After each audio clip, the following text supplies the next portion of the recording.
Thread the adjustment nut into the gearshift and then back it out 2 complete turns.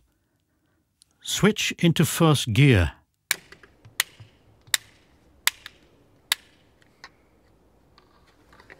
Measure the distance from the middle of the clamp screw up to the start of the cable sleeve, according to the displayed table. Tighten the clamp screw.